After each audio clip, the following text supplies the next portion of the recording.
नमस्कार दोस्तों, स्वागत है आपका हमारे यूट्यूब चैनल पर। अगर आप चैनल पर नए हैं तो प्लीज़ चैनल को सब्सक्राइब कर लीजिए, अपने दोस्तों को शेयर कर दीजिए। 90 शब्द प्रति मिनट की गति से डिक्टेशन शुरू होगा 5 सेकंड बाद। स्टार्ट। सभापति महोदय, माननीय मंत्री महोदय ने जो बिल पेश किया है, मैं उसका पूर्ण रूप से समर्थन करता हूँ। स्वतंत्रता प्राप्ति के पश्चात हमारा देश विश्व का सबसे बड़ा प्रजातंत्र बना। उस समय सभी देशवासियों ने यह सोचा था कि देश का शासन जनता के हाथ में होगा और इसके साथ ही साथ देश में समाजवाद कायम किया जाएगा। जनता को आशा थी कि देश में अब किसानों और मजदूरों का राज होगा। इसी आशा के साथ देश में प्रजातंत्र की स्थापना हुई और जनता का शासन स्थापित हुआ।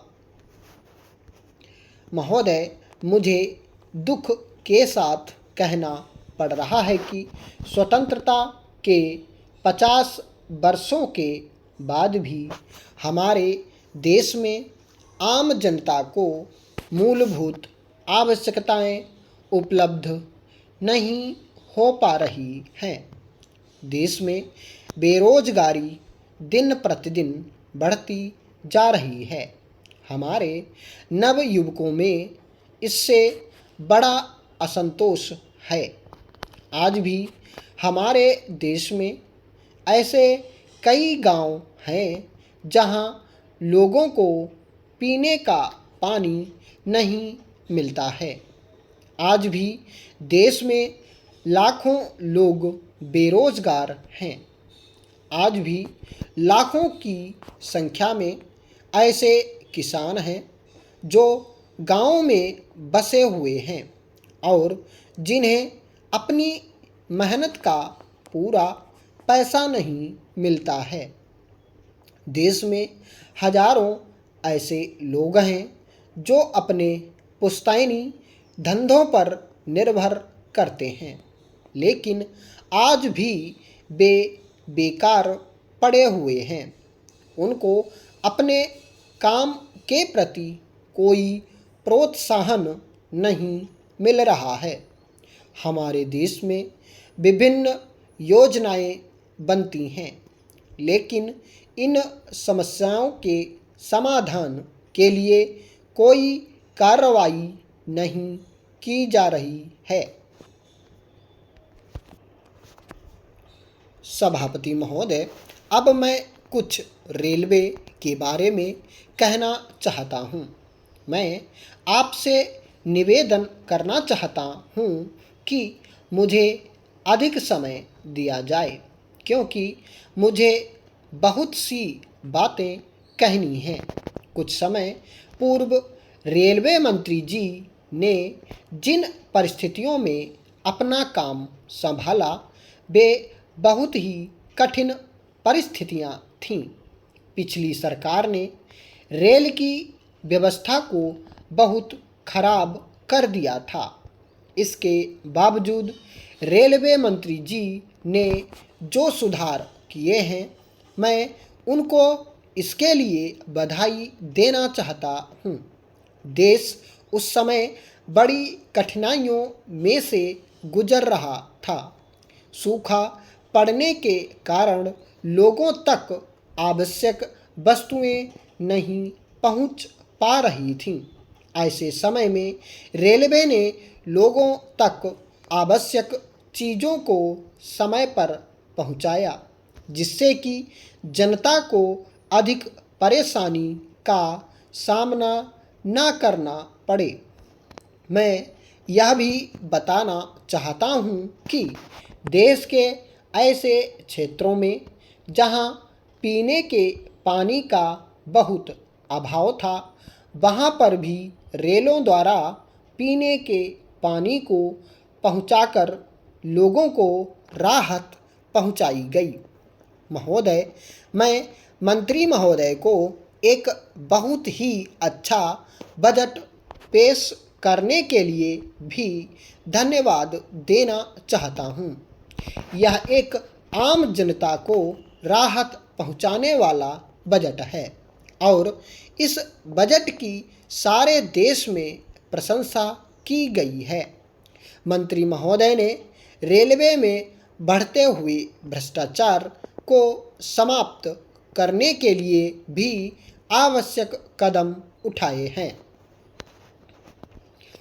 सभापति महोदय, आजकल बेकारी की समस्या बड़ी गंभीर है।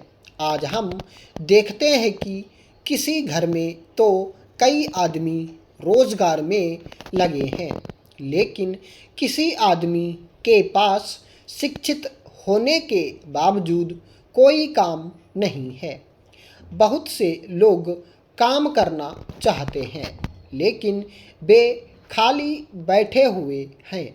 गाँवों में हमने खास तौर से देखा है कि यदि वहाँ पर लोगों को ज़मीन उपलब्ध करा दी जाए तो वे उसमें काम करने के लिए तैयार हैं, लेकिन ज़मीन उनको मिलती नहीं है और नौकरी उनके लिए है ही नहीं। गाँवों में ऐसे बहुत से लोग हैं जिनके पास ना तो ज़मीन है और ना ही नौकरी। इस संबंध में कुछ निर्णय किया जाना आवश्यक है। शहरों में हालत यह है कि किसी घर में तो घर के सभी सदस्य नौकरी करते हैं, परंतु किसी घर में कोई भी नौकरी नहीं करता। इस बारे में भी आपको कुछ सोचना चाहिए। आज आदमी काम करना चाहता है, लेकिन उसके पास काम करने का कोई साधन नहीं है। सरकार काम की कोई गारंटी नहीं देती है।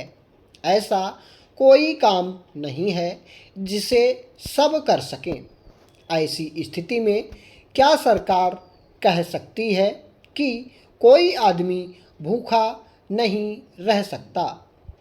यदि कोई मजदूरी करके अपना पेट भरना चाहता है तो क्या उसे सब जगह काम मिल सकता है?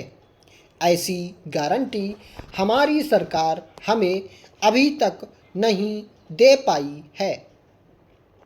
यह बड़ा ही दुर्भाग्यपूर्ण है। अपने देश में एक तरफ तो कोई भूखा मर रहा है और दूसरी तरफ कुछ लोग बिना कुछ काम किए आराम का जीवन बिता रहे हैं। कुछ को तो बहुत इच्छा होने पर भी कोई काम नहीं मिल रहा है, चाहे कुछ भी करने के लिए तैयार हों। इस पर हमें गहराई से सोचना है कि इस समस्या को कैसे सुलझाया जा सकता है। आज काम दिलाने के लिए जिलों में रोजगार दफ्तर हैं, लेकिन दफ्तरों का तौर तरीका अच्छा नहीं है। वहाँ तो हालत यह है कि यदि अपना कुछ हिसाब किताब लगा लेता है तो उसको नौकरी मिल जाती है। ऐसे लोग जिनको वास्तव में नौकरी की ज़रूरत है उनको नौकरी नहीं, उनको कोई रोज़गार नहीं मिलता है। जो लोग इन दफ्तरों में बैठे हैं उन्हें इस बात की कोई चिंता नहीं है कि लोगों को काम मिले। जिन लोगों को काम है वे बार बार इन दफ्तरों के चक्कर लगाते हैं, लेकिन उनकी कोई सुनवाई नहीं करता। ऐसा नहीं है कि बेरोजगारी केवल शहरों तक ही सीमित है, वह तो गांव में भी दिनों दिन बढ़ती जा रही है। यदि हम अपने देश से बेरोजगारी दूर करना चाहते हैं तो हमें देश में उद्योग धंधे स्थापित करने होंगे। यही है जिसके द्वारा हम काफ़ी संख्या में लोगों को काम दिला सकते हैं। इस कुटीर उद्योगों की भूमिका महत्वपूर्ण सिद्ध हो सकती है क्योंकि ये गाँव में स्थापित किए जा सकते हैं। स्टॉप।